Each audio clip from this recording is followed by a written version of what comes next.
के अंदर आप 6 महीना के अंदर सारे जिलों में कम से कम 100 SC ST और 150 OBC के लोगों को हर जिले में लाइसेंस उपलब्ध कराएं, हथियार का, चाहे पिस्टल का हो या वो राइफल का हो, लेकिन आपको लाइसेंस देना होगा, ताकि हमारे लोगों को जब लाइसेंस मिलेगा, जब शासन प्रशासन के लोग संजीत मांझी की साथ जो अमानवीय व्यवहार हुआ 20 दिन हो गया, अभी भी अपराधी पकड़े नहीं गए हैं। लाइसेंस अगर सरकार नहीं देगी तो हम लोग सरकार को बदलने का काम करेंगे, ठीक है। और आने वाले 2025 के चुनाव में हम ऐसी सरकार बनाएंगे जो दलितों और पिछड़ों को आसानी से राइफल और पिस्टल का लाइसेंस दे, ताकि हम अपनी बहन बेटी इज्जत आबरू अपने मान सम्मान की रक्षा खुद ही कर। और हमको लगता है कि जिस दिन बिहार के मुख्यमंत्री नीतीश कुमार जी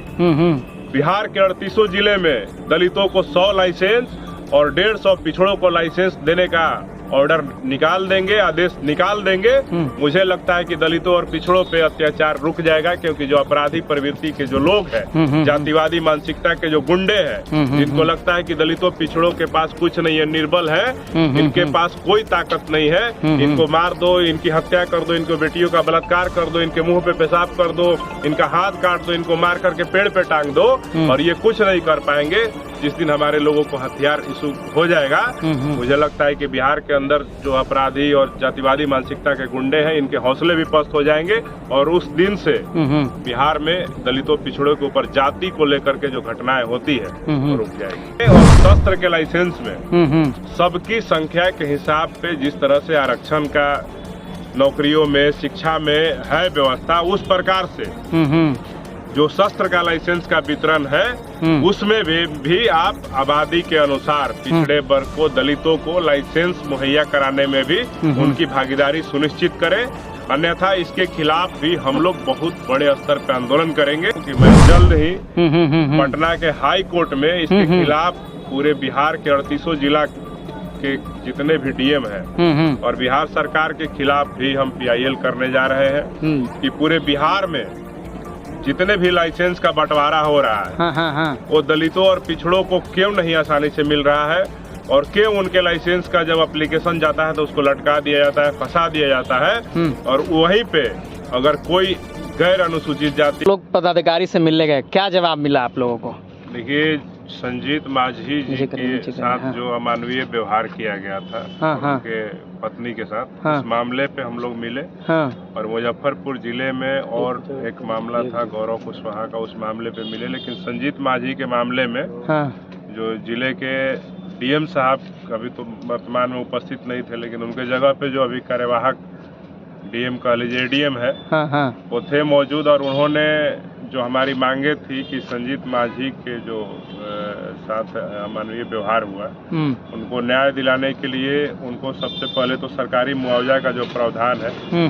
वो अभी हम लोग बात किए तो हमारे सामने ही वो यहाँ के जो जिले के कल्याण पदाधिकारी हैं उनसे बात किए, तो पता चला कि जो मुआवजा है उनको उनके अकाउंट में कल ही भेज दिया गया है। अच्छा। दूसरा मांग था कि जिस मामले को लेकर के ये लड़ाई चली आ रही थी, वर्षों से ये लोग, सैकड़ों वर्षों से ये संजीत मांझी और उनका परिवार और उनके और भी समाज के जो लोग हैं, दलित, महादलित, पिछड़े वर्ग के भी जो लोग वहाँ पे रहते हैं, उनके लिए वर्षों से वही एकमात्र रास्ता है आने और जाने का। तो जो रास्ता का मामला है उस पे भी जिला प्रशासन के द्वारा आश्वासन दिया गया है, और वहाँ के जो संबंधित CO हैं उनको उन्होंने निर्देश भी दिया है कि जो पर्चा वाला बात है, तो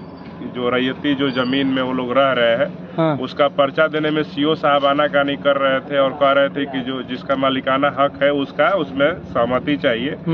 तो वो जो मूर्ख बनाने का काम कर रहे थे वहाँ सिलौत के लोगों को, तो उस पर भी ADM साहब ने स्पष्ट किया है, और मेरे सामने ही हम सब जो थे वहाँ पे, जो शिष्टमंडल यहाँ से मुजफ्फरपुर जिले के जो न्याय पसंद लोग हैं जो गए थे, उनके सामने ही उन्होंने फोन करके CO को बोला है कि पर्चा देने के लिए आपको किसी भी मालिकाना हक की आवश्यकता नहीं है, आप उनको पर्चा दीजिए। और कल उन्होंने मीटिंग बुलाया और उस मीटिंग में CO से रिपोर्ट भी मांगा है कि आप कब पर्चा दे रहे हैं, और वहाँ पे जो रास्ता का मामला है, उस रास्ता का मामला को भी वो उसके लिए भी उन्होंने आश्वासन दिया है, और बोला है कि 147 के माध्यम से जो वहाँ के संबंधित कुढ़नी के SDM है, उनके यहाँ आप लोग एक मुकदमा दायर कीजिए कि हमको रास्ता चाहिए। और ये सैकड़ों वर्षों से वहाँ पे 200-300 घर का सार्वजनिक रास्ता है, तो उस रास्ता को हम लोग को मतलब हमेशा के लिए सुचारू रूप से बहाल कर दिया जाए। और वो जो निजी जमीन में रास्ता का मामला है, उस मामले को निपटारा करके हम सब कुछ आने जाने के लिए हमेशा के लिए रास्ता बना दिया जाए। उस मामले पे भी उन्होंने आश्वासन दिया है कि उस पर भी जल्द कार्रवाई होगी और उनके लिए हमेशा के लिए रास्ता खोल दिया जाएगा। और भविष्य में संजीत माझी के साथ जो हुआ वो किसी और वहाँ के व्यक्ति के साथ नहीं हो, इसके लिए उन्होंने आश्वस्त किया है कि उस रास्ता का भी समाधान हम लोग निकाल लेंगे। अब ये तो बात रास्ता की रही, लेकिन आए दिन हत्याएं हो रही है। हत्या को लेकर के आप लोगों ने क्या मतलब सोल्यूशन निकाल रहे हैं? पूरे बिहार की जो बात है, घटनाएं रोज बढ़ी हुई है। आप देख रहे होंगे कि बिहार के तमाम जो जिले हैं, रोज कहीं ना कहीं भीम आर्मी की टीम और हमारे लोग, हम भी खुद जा करके मामलों को देख रहे हैं और उसमें न्याय की गुहार लगा रहे हैं। तो सबसे पहले तो ये जो भी घटनाएं हो रही है दिखा रहा है कि बिहार में कानून का राज नहीं है, यहाँ प्रशासनिक विफलता है, गुंडों का, अपराधियों का मनोबल बढ़ा हुआ है और उनका राज चल रहा है। बिहार में नीतीश कुमार का, पुलिस का, प्रशासन का राज नहीं चल रहा है। और यहाँ पे मुजफ्फरपुर के जो एडीएम साहब हैं, उनसे मैंने मुलाकात करके स्पष्ट तरीके से उनसे ये सवाल भी पूछा कि आप बताइए कि जिले में जो शस्त्र का लाइसेंस का वितरण आप करते हैं, जो राइफल का, पिस्टल का आप जो लाइसेंस इस जिले में निर्गत करते हैं, तो उसमें कितना डाइवर्सिटी होता है और कितने दलितों को और कितने पिछड़ों को आप लाइसेंस देते हैं आसानी से। तो उनका जवाब यही था कि ऐसा नहीं है कि जो लाइसेंस अप्लाई करते हैं उनको लाइसेंस नहीं दिया जाता है। लेकिन आप इसके खिलाफ मैं बता दूं कि मैं जल्द ही पटना के हाई कोर्ट में इसके खिलाफ पूरे बिहार के 38 जिला के जितने भी डीएम हैं और बिहार सरकार के खिलाफ भी हम PIL करने जा रहे हैं कि पूरे बिहार में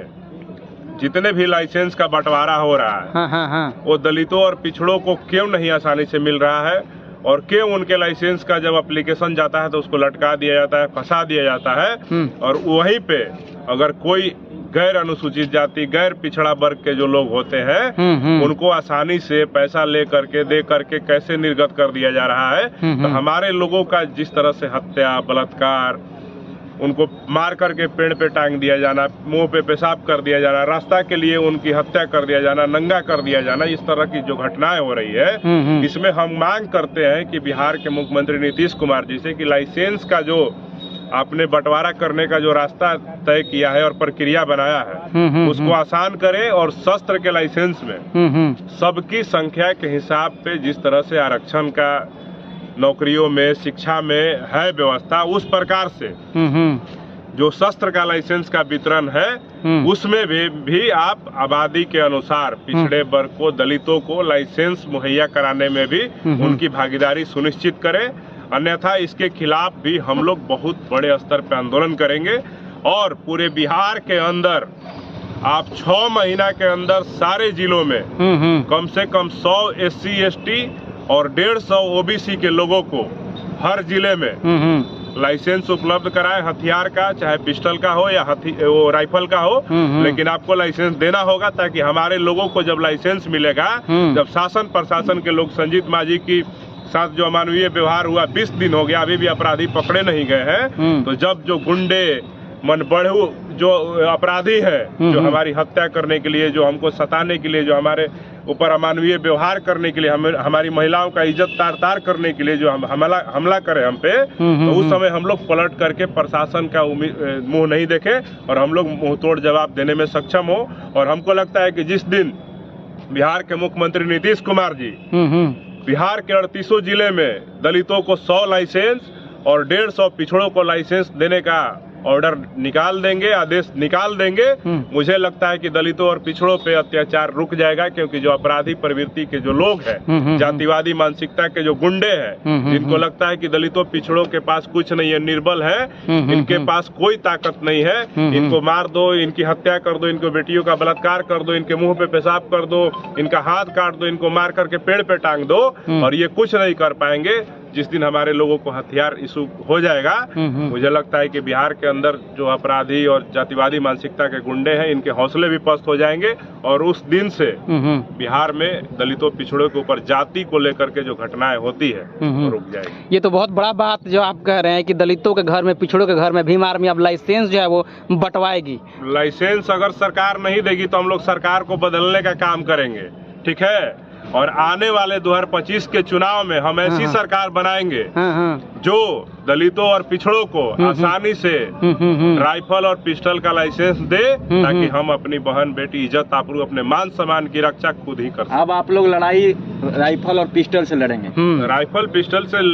कोई लड़ाई लड़ता है, विफल होगी। देखिए लड़ाई जो लड़ते हैं हम लोग संवैधानिक तरीके से लड़ते हैं, लेकिन भारत के आजाद हुए 75 वर्ष बीतने के बाद भी जब हमारे संविधान के जो रखवाले जो लोग हैं, जो संविधान की शपथ लेकर के एसपी, डीएम और तमाम पदों पे बैठे हुए लोग हैं, जब हमारे समाज की सुरक्षा करने में सक्षम नहीं है, तो मुझे ऐसा लगता है कि सरकार बना करके अपने लोगों को हथियार बंटवा दो। और ये उदाहरण आप देखे होंगे कि जब बिहार में श्रद्धेय कर्पूरी ठाकुर जी मुख्यमंत्री हुआ करते थे और उस समय जिस तरह से जातिवादी गुंडों के द्वारा बिहार के अंदर दलितों और पिछड़ों का कत्लेआम करने का काम किया गया था, तो कर्पूरी ठाकुर जी ने पूरे बिहार के अंदर दलितों और पिछड़ों को हथियार बंटवाने का काम किया था और उस हथियार बंटवा करके लाइसेंस दे करके उन्होंने दलितों पिछड़ों की ताकत को बढ़ाने का काम किया था। उसी प्रकार से भीम आर्मी हम लोग के मांग है कि बिहार की सरकार दलितों को, पिछड़ों को हर जिले में दलितों को 100 लाइसेंस और 6 महीना के अंदर और पिछड़ों को 150 लाइसेंस, उनको जो सक्षम लोग हैं उनको दे और उनकी सुरक्षा सुनिश्चित करें।